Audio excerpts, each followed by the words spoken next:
ابھی تک آپ نے ہمارے چینل کو سبسکرائب نہیں کیا تو سبسکرائب کر لیجئے اور بیل آئیکن کو پریس کر دیجئے تاکہ ہمارے نئے ویڈیوز نوٹیفیکیشن سب سے پہلے مل جائے آپ کو۔ بسم اللہ الرحمن الرحیم نحمده ونصلی علی رسولنا الکریم اما بعد۔ سلسلے تذکیر مجالس نبویہ صلی اللہ علیہ وسلم میں آج کی مجلس کا عنوان ہے میں ایک سوال کر رہی ہوں۔ یہ بات ذہن میں رہنا چاہیے کہ شریعت اسلامیہ نے ہر سلسلے میں ہر بات میں جس کا کوئی علم نہ ہو اور جس کا تعلق شریعت کے مسائل سے ہو تو بلا تکلف پوچھنے کا حکم فرمایا ہے، بلکہ یوں فرمایا کہ پوچھ کر کام کرو۔ ایک نہیں بے شمار آیات میں اللہ رب العزت نے یہ بات فرمائی ہے فَاسْأَلُوا أَهْلَ الذِّكْرِ إِن كُنتُمْ لَا تَعْلَمُونَ، کہ اگر تم کسی چیز کا علم نہیں رکھتے، تمہیں کوئی چیز نہیں معلوم ہے تو تم جاننے والوں سے پوچھو۔ ایک جگہ اللہ تعالیٰ نے فرمایا ان اللہ لا يستحيي ان يضرب مثلا ما بعوضة فما فوقها، یقیناً اللہ تعالیٰ مچھر اور اس سے بھی گئی گزری چیزوں کی مثال، اس کی کیفیت، اس کی حقیقت کو بیان کرنے سے نہیں شرماتے۔ یعنی یہ خیال نہیں ہونا چاہیے کہ جیسے مشرکین مکہ کا یہ خیال تھا کہ اللہ تعالیٰ کی ذات، یہ قرآن میں عجیب قسم کی مثالیں بیان کی جاتی ہیں، مکھی کی مثال بیان کی گئی ہے، مکڑی کی مثال بیان کی گئی ہے، کھانے پینے کی چیزوں کی مثال بیان کی گئی ہے۔ تو یہ اللہ تعالیٰ کا کلام کیسا ہے جس میں مختلف چیزیں جو ہمارے استعمال کی چیزیں ہیں یا یہ بے وقعت کی چیزیں نہیں ہیں وہ بیان کی گئی ہیں، تو یہ اللہ کا کلام کیسا ہے؟ تو اس کے ازالے میں اللہ تعالیٰ نے فرمایا کہ ان اللہ لا یستحیی، یقیناً اللہ تعالیٰ نہیں شرماتا، اللہ تعالیٰ کو حیا نہیں ہے کہ حق بات کہنے پر کسی قسم کی تمثیل کرنے میں، مثال بیان کرنے میں، مچھر یا اس سے بھی گئی گزری چیزوں کی کیفیت کو بیان کرنے میں یقیناً اللہ تعالیٰ نہیں شرماتا۔ اسی لیے صحابہ کرام رضوان اللہ علیہم اجمعین کے اگر مزاج کو آپ دیکھیں گے تو ان کی طبیعت میں تکلف نام کی کوئی چیز نہیں تھی، بلا تکلف وہ ہر چیز پوچھا کرتے تھے۔ اللہ کے نبی صلی اللہ علیہ وسلم کی خدمت میں آ کر سوالات کیا کرتے تھے، اور مرد تو مرد، عورتیں بھی اس قسم کے سوالات کیا کرتی تھیں جو عام طور پر حیا کے اعتبار سے، شرم کے اعتبار سے ہم پوچھنے میں تکلف محسوس کرتے ہیں۔ اور آج جس کا سب سے بڑا نقصان اور خمیازہ یہ بھگتنا پڑ رہا ہے کہ آج ظاہری رکھ رکھاؤ کی وجہ سے، شرم و حیا کی وجہ سے، حالانکہ وہ شرم و حیا کوئی معنی نہیں ہے، جہاں شرم اور حیا کرنا چاہیے وہاں تو نہیں کی جاتی، لیکن دینی مسائل کے سلسلے میں، سوالات کے سلسلے میں، دینی اور شرعی معاملات اور معلومات کے سلسلے میں زبردستی کے تکلفات کے نتیجے میں ہم ایسے گھر گئے ہیں جس کے نتیجے میں ہم اپنے پیچیدہ مسائل پوچھنا نہیں چاہتے، اور اس کا نتیجہ یہ ہوتا ہے کہ بڑے بڑی عمروں کو پہنچنے کے باوجود بھی اسلام کے بنیادی مسائل سے آج ہم واقف نہیں ہیں۔ باپ اپنے بیٹے کو مسائل سے واقف کرانا نہیں چاہتا، ماں اپنی بیٹی کو واقف کرانا نہیں چاہتی۔ اس کی وجہ یہ ہے کہ ایک طرح کا حجاب اور ایک طرح کا تکلف حائل ہے کہ میں کیسے بولوں اپنے بیٹے کو، میں کیسے بولوں اپنی بیٹی کو۔ اس قسم کے حجاب کی وجہ سے شرعی مسائل کا علم بھی آج ہماری اولاد کو نہیں ہے۔ یہ کوئی فرسودہ بات نہیں ہے، یہ کوئی خیالی بات نہیں ہے، بلکہ یہ حقیقت کی بات ہے، اور یہ حقیقت کہنے میں کوئی تکلف نہیں ہے کہ ایسے دسیوں واقعات اب تک پیش آ چکے ہیں کہ ایک بچہ بڑی عمر کو پہنچ گیا، وہ بلوغت کی عمر کو پہنچ گیا، وہ جوانی کی عمر کو پہنچ گیا، لیکن اسے غسل کے فرائض نہیں معلوم، اسے یہ نہیں معلوم کہ غسل کب فرض ہوتا ہے اور کن بنیاد پر اسے وضو کرنا پڑتا ہے۔ ایسے ہی ناپاکی کی حالت میں اگر وہ فجر کی نماز کا عادی ہے تو وہ ویسے ہی مسجدوں کو چلا گیا۔ ایسی دسیوں حقیقی مثالیں سامنے ہیں۔ اس کی وجہ یہی ہے کہ اس لڑکے کے اندر حیا ایسی ہے کہ وہ دوسروں سے پوچھنا نہیں چاہتا، اور باپ کو یا تو حیا ہے پتہ نہیں، یا یہ کہ وہ کس وجہ سے یہ بولنا نہیں چاہتا نہیں معلوم، حالانکہ یہ ذمہ داری ہے باپ کی، یہ ذمہ داری ہے ماں کی کہ جوانی کی عمر کو پہنچنے سے پہلے ان کو ان مسائل سے واقف کرایا جائے۔ اسلامی معلومات میں تکلفات کا کوئی دخل نہیں ہے، یہ مسئلہ بہت ضروری مسئلہ ہے۔ اس لیے رسول اللہ صلی اللہ علیہ وآلہ وسلم نے فرمایا طلب العلم فریضۃ علی کل مسلم ومسلمہ، او کما قال، حضور نے فرمایا کہ اسلام کے بنیادی فرائض کا علم رکھنا، علم کا حاصل کرنا، اور علم سے مراد ایسے ضروری اور بنیادی مسائل جس کا تعلق اسلامی شریعت سے ہے، نبی اکرم صلی اللہ علیہ وسلم نے فرمایا کہ ایک مسلمان مرد و عورت پر اس کا سیکھنا لازم ہے اور ضروری ہے۔ اس لیے اس کا خیال رکھنا چاہیے کہ شرعی معاملات میں زبردستی کی تکلفات اور حیا نہیں ہونی چاہیے۔ کسی نہ کسی کو اپنا پیشوا بنا کر، کسی نہ کسی کو اپنا بڑا بنا کر، مقتدی بنا کر، کسی ایک عالم دین سے، کسی ایک مفتی سے اپنے ذاتی مسائل کا ڈسکس ضرور کرنا چاہیے، ان سے ضرور مسائل پوچھنے چاہیے، اور مسائل کے پوچھنے میں کسی قسم کا کوئی حجاب اور تکلف نہیں کرنا چاہیے۔ آج کی مجلس میں آپ کے سامنے اسی قسم کی بات آ رہی ہے، بالکل ایک ایسا سوال جو عام طور پر ہمارے اعتبار سے شرم و حیا کا سوال سمجھا جاتا ہے، ہم سے کئی گنا زیادہ شرم و حیا حضرات صحابیات کے اندر تھی۔ ہم حیا اور شرم کا وہ تصور نہیں کر سکتے جو شرم و حیا کا تصور حضرات صحابہ کے درمیان تھا۔ شرم و حیا کا خیال ہم نہیں کر سکتے جو شرم و حیا کا پہلو میرے اور آپ کے آقا جناب محمد الرسول اللہ صلی اللہ علیہ وآلہ وسلم کی شخصیت کے اندر تھا۔ لیکن اس کے باوجود آپ دیکھیں گے کہ اللہ کے نبی نے بھی اس قسم کے سوالات کے جواب دینے میں کوئی تکلف نہیں کیا، اور خود عورتوں نے بھی اس قسم کے سوالات کو پوچھنے میں کوئی تکلف محسوس نہیں کیا۔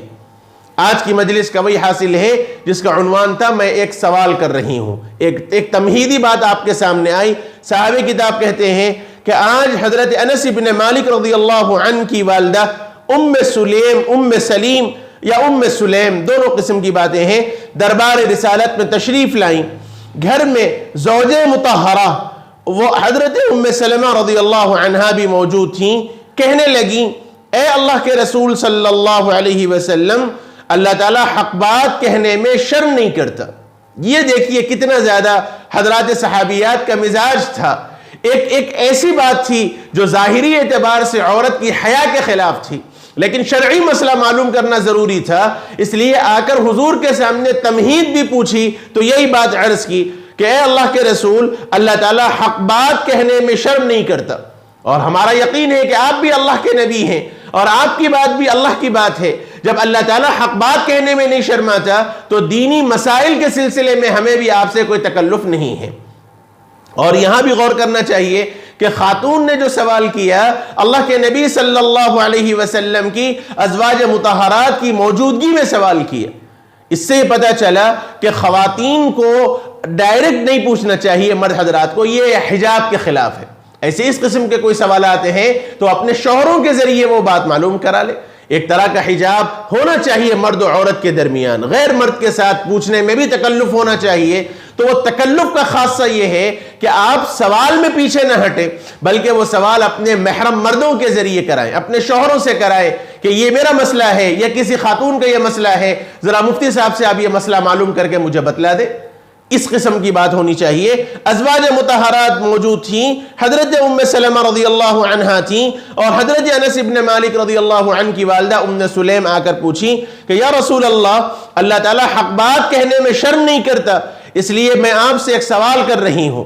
اور وہ یہ ہے کہ مرد کے احتلام کی طرح عورت کو بھی خواب میں احتلام ہو جائے تو کیا اس پر بھی غسل واجب ہے؟ یعنی نیند کی حالت میں جیسے مرد کو انزال ہو جاتا ہے، جس کو یعنی منی کا خروج ہو جاتا ہے، جس کو انگریزی میں اسپم کہتے ہیں، کہ مادہ منویہ کا خروج ہو جائے، انزال ہو جائے، تو مرد کو تو ہو جاتا ہے، غسل لازم ہے، تو کیا عورت کو بھی اس طرح ہوتا ہے؟ اور یہ ہوتا ہے۔ تو سوال اس لیے کہ اللہ تعالیٰ نے مرد و عورت کو دونوں کے اندر یہ مادہ رکھا ہے، تو رسول اللہ صلی اللہ علیہ وسلم سے اس خاتون نے یوں آ کر سوال کیا کہ یہ تو ہمیں معلوم ہے کہ مرد و عورت کے صحبت کے نتیجے میں، مجامعت کے نتیجے میں دونوں پر غسل لازم ہے، لیکن احتلام کے نتیجے میں کیا جیسے مرد پر غسل لازم ہے ایسے ہی عورتوں پر بھی غسل لازم ہوگا؟ یہ سوال کیا۔ آپ صلی اللہ علیہ وسلم نے فرمایا بے شک جب وہ اپنے کپڑے کو منی کی وجہ سے گیلا دیکھے، یعنی تر دیکھے، یعنی جیسے مرد کو مادہ منویہ کے خروج کی وجہ سے، اسپم نکل جانے کی وجہ سے جیسے کپڑا کچا ہو جاتا ہے، ایسے ہی خاتون کو بھی اگر کچا پن ظاہر ہو جائے، اس کے کپڑے کو لگ جائے، اس کے جسم کو لگ جائے، نیند بیدار ہو جائے، تو ایسی صورت میں عورت پر بھی غسل لازم ہوگا۔ یہ سن کر حضرت ام سلمہ رضی اللہ عنہا ہنسنے لگی اور پوچھنے لگی کیا عورت کو بھی خواب دیکھنے کی وجہ سے احتلام ہوتا ہے؟ یعنی ان کے تصور میں نہیں تھا ایسا، کیا عورت کو بھی ایسا ہوتا ہے؟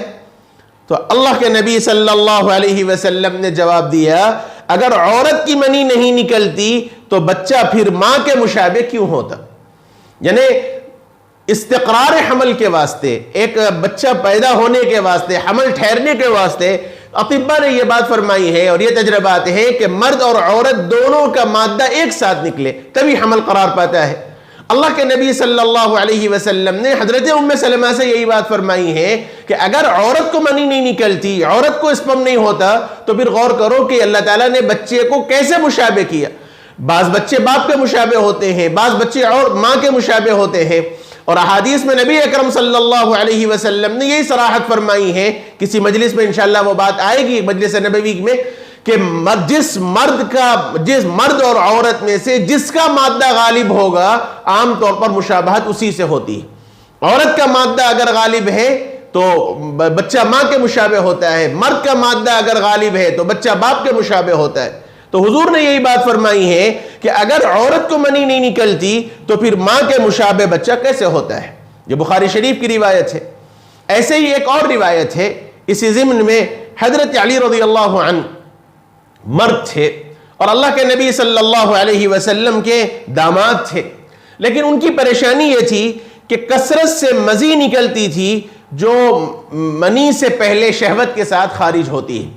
بڑا افسوس کے ساتھ کہنا پڑتا ہے کہ نوجوانوں کو یہی مسئلہ نہیں معلوم کہ منی کیا چیز ہے اور مزی کیا چیز ہے، اور پوچھتے بھی نہیں۔ اس لیے ذہن میں رکھنا چاہیے، یہ چیز بتلا دینا چاہیے کہ مزی الگ چیز ہے، منی الگ چیز ہے، ودی الگ چیز ہے۔ بعض مرتبہ پیشاب سے پہلے یا پیشاب کرنے کے بعد کچھ چگٹ قطرات بعض مرتبہ ظاہر ہوتے ہیں، وہ ودی کہلاتی ہے۔ ودی، واو دال یا، وہ ودی کہلاتی ہے، WDI، اگر آپ اس کو انگریزی میں کر لیں WADI آپ مان لیں تو ودی ہوتی ہے۔ پیشاب کرنے سے پہلے یا پیشاب کے بعد بعض مرتبہ جو قطرات ظاہر ہوتے ہیں وہ ودی کہلاتی ہے۔ اس کے نکلنے کی بنیاد پر صرف دھو لینا کافی ہے، وضو اس سے ٹوٹ جاتا ہے، وہ اگر نکل جائے تو اچھی طرح طہارت لینی چاہیے۔ بعض مرتبہ مدی نکلتی ہے، دوسرا لفظ ہے مدی، MAZI، مدی، عربی میں میم ذال یا، مدی۔ یہ شہوت کی حالت میں، ٹینشن کی حالت میں اور شہوت خواہش کی حالت میں بعض مرتبہ مرد کے حصے کے اوپر یعنی شرمگاہ کے اوپر جو سفید قسم کا پانی نکلتا ہے اس کو مدی کہتے ہیں، اور بعض طاقتور لوگوں کو یہ زیادہ کثرت سے نکلتا ہے۔ یہ نکلنے کی بنیاد پر وضو لازم ہوگا، غسل لازم نہیں ہوگا۔ وضو یہ اگر نکل جائے تو وضو ٹوٹ جائے گا، جس حصے پر لگ جائے تو اس کو دھونا ضروری ہوگا۔ حضرت علی رضی اللہ عنہ چونکہ بہت طاقتور انسان تھے اور بعض لوگوں کو یہ مزی کا مرض بھی ہوتا ہے، کثرت سے ان کو مزی نکلا کرتی تھی، لیکن نبی اکرم صلی اللہ علیہ وسلم سے یہ مسئلہ پوچھنے میں ایک طرح کی حیا محسوس ہوتی تھی، چونکہ حضرت علی کے نکاح میں حضور کی صاحبزادی تھی حضرت فاطمہ رضی اللہ عنہا، تو بعض لوگوں میں مردانگی والی کیفیت زیادہ ہوتی ہے، تو وہ اس کی وجہ سے کثرت سے یہ چیز نکلتی ہے، تو ایک حیا تھی، ایک شرم تھی کہ حضرت علی رضی اللہ عنہ کے نکاح میں حضرت فاطمہ ہونے کی وجہ سے ڈائریکٹ اللہ کے نبی صلی اللہ علیہ وسلم سے یہ مسئلہ پوچھنے میں شرم محسوس ہوتی تھی، لیکن چونکہ دینی مسئلہ تھا اور یہ دینی مسئلے میں پوچھے بغیر رہ بھی نہیں سکتے تھے، تو ہمت کر کے ایک دن ایک مرتبہ اپنے دوست حضرت عمر ابن مقداد رضی اللہ عنہ کو عرض فرمایا۔ بعض روایات میں حضرت عمار کا بھی لفظ آتا ہے، مختلف روایات میں، بہرحال یہ کہ حضرت علی رضی اللہ عنہ نے یہ بات پوچھی کہ ذرا تم اس سلسلے میں اللہ کے نبی صلی اللہ علیہ وسلم سے یہ مسئلہ پوچھو۔ وہ گئے اور آ کر انہوں نے پوچھا، اور بعض روایات میں حضرت علی کی طرف سے وضاحت کنت رجلا مذاء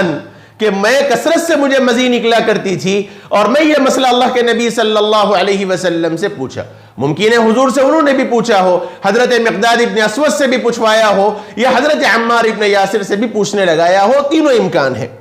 بہرحال اللہ کے نبی صلی اللہ علیہ وسلم کے پاس جب یہ بات گئی تو حضور اکرم صلی اللہ علیہ وسلم نے فرمایا کہ مدی نکلنے پر صرف وضو کرنا کافی ہے، یعنی غسل کرنا واجب نہیں ہے۔